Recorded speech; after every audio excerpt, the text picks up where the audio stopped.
காலைதோறும் கர்த்தருடைய வார்த்தை கேட்க வந்த உங்களை ஆண்டவராக இயேசு கிறிஸ்துவின் இனிய நாமத்தினாலே வாழ்த்துகிறேன். இன்றைக்கு நாம் கேட்கப் போகிற செய்தி ஜெயம் கொடுக்கிற தேவன். அதனுடைய அடுத்த பகுதி என்னாகமம் 14ஆம் அதிகாரம் 9ஆம் வசனம். தேவன் நம்மோடு இருக்கிறார். தேவன் நம்மோடு இருக்கிறார்.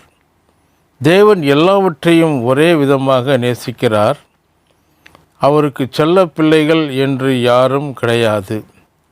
யோசுவாவை குறித்து வெற்றியின் திட்டத்தை வைத்திருந்தது போலவே உங்களை குறித்தும் என்னை குறித்தும் வெற்றியின் திட்டத்தை அவர் வைத்திருக்கிறார். இதை புரிந்து கொள்வோமானால் நமக்கென்று தேவன் வைத்திருக்கிற வெற்றி வாழ்க்கையை எளிதாக சுதந்திரித்து கொள்வோம். பழைய ஏற்பாட்டிலே யோசுவாவும் காலேப்பும் தேவன் அவர்களுக்கு வைத்திருந்த வெற்றியின் திட்டத்தை புரிந்து கொண்டபடியால் அவர்கள் இப்படியாக சொன்னார்கள். என்னாகமம் 13ஆம் அதிகாரம் 30ஆம் வசனம். நாம் போய் அதை சுதந்திரித்து கொள்வோம். நாம் அதை எளிதாக ஜெயித்து கொள்ள. சங்கீதக்காரன் தாவீது ஒரு படிக்காத கிராமத்து பையன். படிப்பறிவு இல்லை, ஆனால் தேவனை குறித்த வெளிப்பாட்டின் அறிவு அவனுக்கு இருந்தது. படிப்பறிவு நல்லது, ஆனால் வெறும் படிப்பறிவை வைத்து நாம் வெற்றி பெற முடியாது. தேவன் அருள்கிற வெளிப்பாட்டின் அறிவு அல்லது ஆவிக்குரிய அறிவு மிகவும் அவசியமாக இருக்கிறது. சங்கீதம் 75:6 சொல்லுகிறது, தாவீது இவ்வாறாக சொல்லுகின்றான், கிழக்கிலும் மேற்கிலும் வனாந்தர திசையிலும் இருந்து ஜெயம் வராது. அதாவது தேவனுடைய மக்களுக்குரிய வெற்றி இந்த உலகத்திலிருந்தோ அல்லது மனிதர்களிடத்திலிருந்தோ வருவது இல்லை.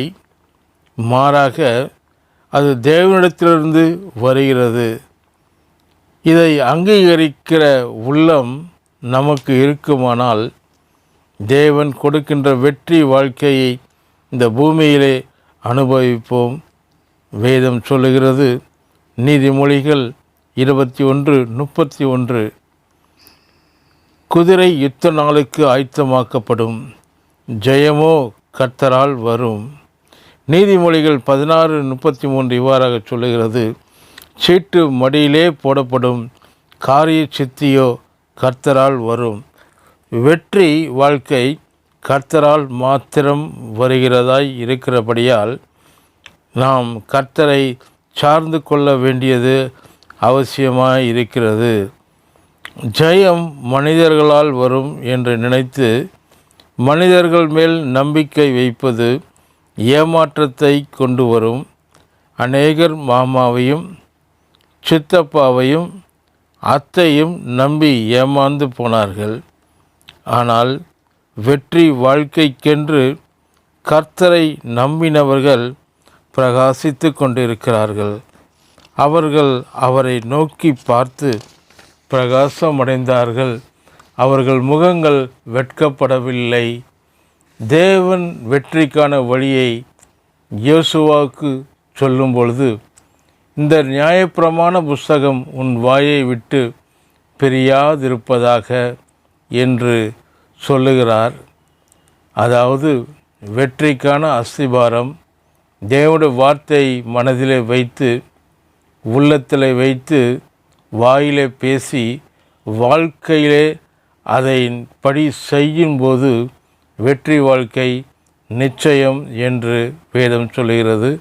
கர்த்தர் தாமே உங்களை வெற்றியின் பாதையில் வழி நடத்துவாராக. ஆமென்.